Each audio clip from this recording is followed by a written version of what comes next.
The next speaker never ceases to surprise me, so go ahead. Okay.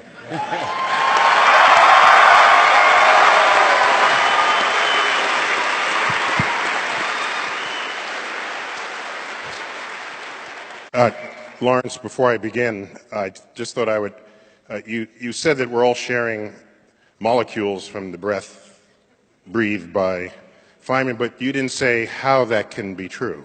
And so I would like to add information to this, that it is true because for every breath you take, you inhale more molecules of air than there are breaths of air in the entire Earth's atmosphere. And it's because of this fact that any time someone has exhaled in the past, there are enough molecules to spread into everyone's breath. And so what is true for Feynman would be true for any person throughout history, including Genghis Khan, Beethoven, Jesus, whoever is your person. No, real people. You're sharing.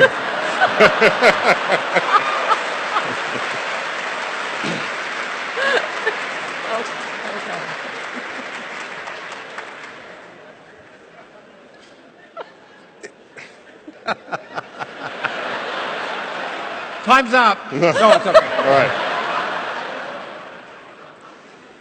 So it was the 1700s, and William Herschel, the most famous astronomer of his day, who had the biggest telescope around, making discoveries that only the biggest of its kind would give you. Because in astrophysics and in particle physics, bigger is actually better.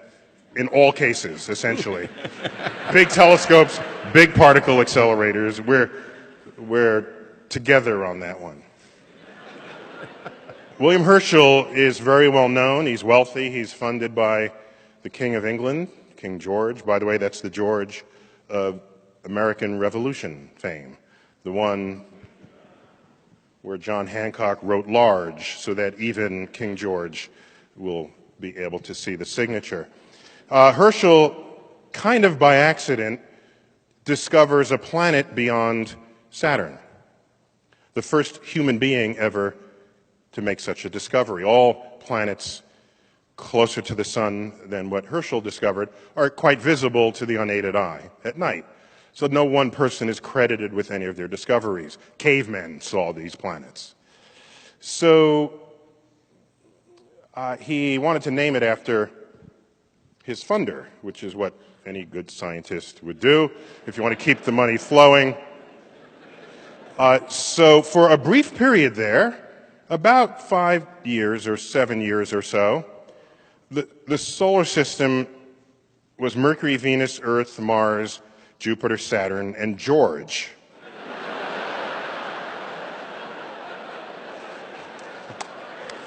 Okay. I have books from that slice of time that enumerates the planets, and there's George right there. So clearer heads would ultimately prevail, and the planet would be named for Roman gods, as the other planets have been named, and thus was born Uranus. However, you didn't want to piss off the British, because they were really powerful at the time, and so as sort of recompense, the moons of the planet Uranus, rather than named for Greek characters in the life of the Greek counterpart of the Roman god after whom the planet is named,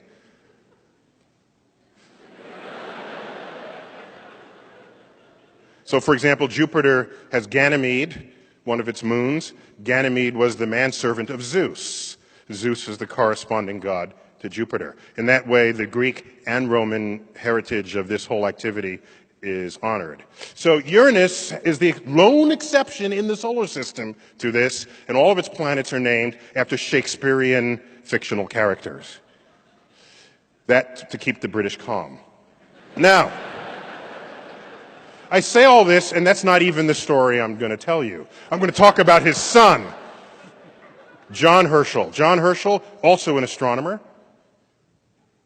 not quite as well known as William, but in my field we all know who and what he is and what he accomplished. One of the things he did in the early 1800s was essentially invent color photography.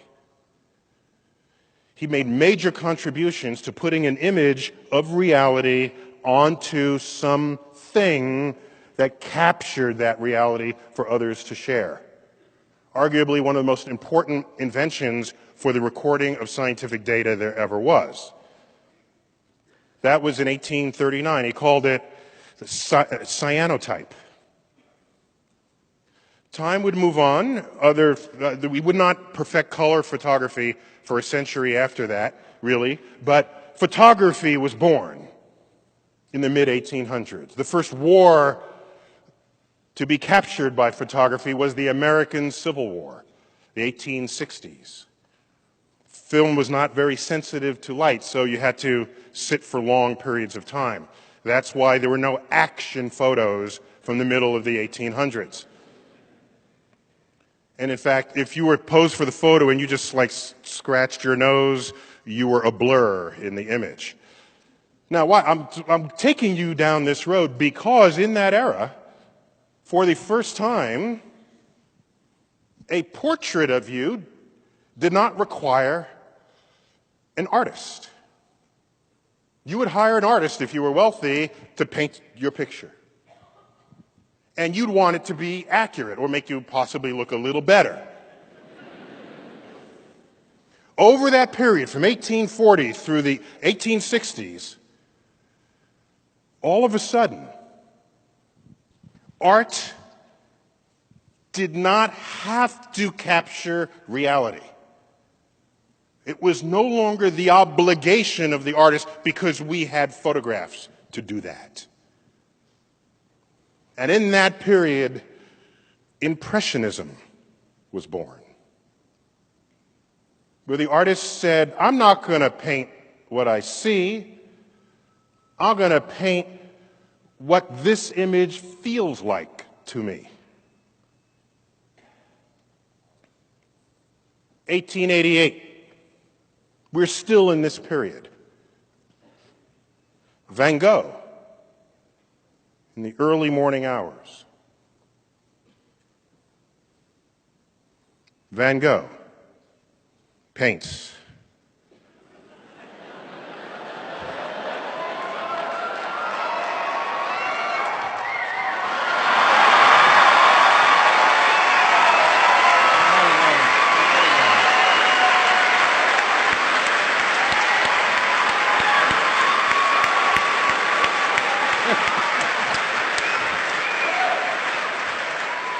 I know some of you were worried I didn't have a cosmic tie on or my vest. I wasn't going to let you down. All right, so he paints this. It's called The Starry Night. And I bring up this painting for several reasons. First, we know it was painted in the pre-dawn hours because that's the only way the moon can be angled that way towards the horizon in the northern hemisphere. That makes this pre-dawn. We're pretty sure the brightest of these stars is Venus. Venus, the planets are typically what come out first in the evening, which is why most of your wishes have not come true. You've been wishing on planets. All right, so that's just how that works. But planets can also be in the early morning sky, as was this painting. By my read of paintings ever drawn, when I look at this, there's a foreground. There's a cypress tree. There's a village. There's a church steeple. But he didn't call the painting Sleepy Village, cypress tree, church steeple, hills. It is the first painting that I know of. I don't claim perfect knowledge, but I looked hard. It's It is the first painting I know of where the background is the subject of the painting. And that background is the night sky. And it is elevated the cosmos to become fair game to the artist.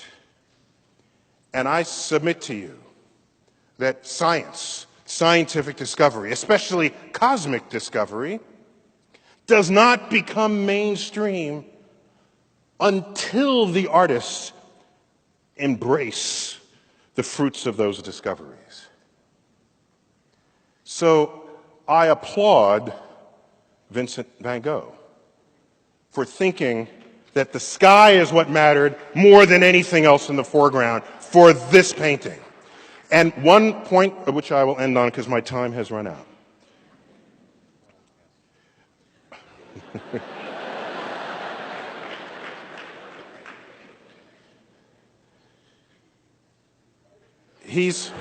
Sorry. I'm sorry, Neil. Yeah. So, I forgot what I was going to say. Start over. So, The sky is the subject of the painting. yes, thank you. The first time in history. Thank you, sir. Right. The sky has entered the The sky is mainstream. the subject of the painting. The sky is the mainstream. Over that time, from the 1880s into the 1900s, many discoveries were being published. Newspapers came of age in a big way, so that the dissemination of cosmic discovery was shared by all. And I submit that opened up a new era of the public awareness of cosmic discovery. The popularity of Einstein in 1905, right up through 1916, that continued to rise because media took charge. And so I see that as sort of a watershed period that is continuing to this day with things such as the World Science Festival. The fact that there are radio programs that value this, that people listen to and care about. One last point. I had criticized the sky over the sinking ship of the Titanic to Jim Cameron. I was nipping at his heels for 10 years on this, and he finally actually fixed the night sky. And and called me a son of a bitch, but in a loving way. It was a loving son of a bitch. I was asked, given how nitpicky I was about the wrong sky over Kate Winslet as she floated on that plank, they said, what do I think about the Van Gogh sky? Clearly that's not accurate.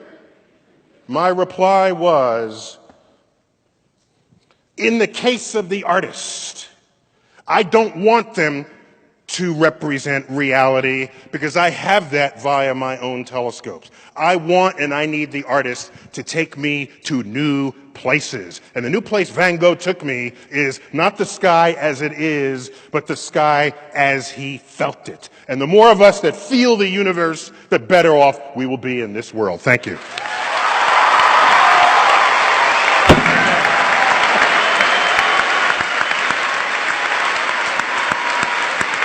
Back on. Put it back on.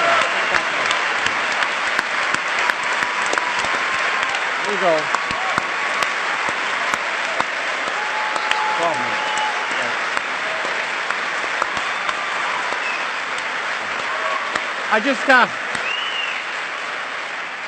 I think we have some time left. I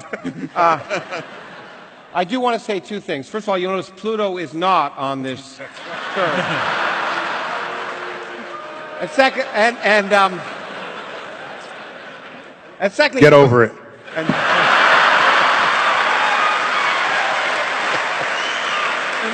are you sure? And what really, actually, the other thing that really worried me for those of us backstage in the dressing room was, well, you haven't seen the underwear, but in any case, moving from something to something else. I don't want to say it. Let me call on Richard. Thank you.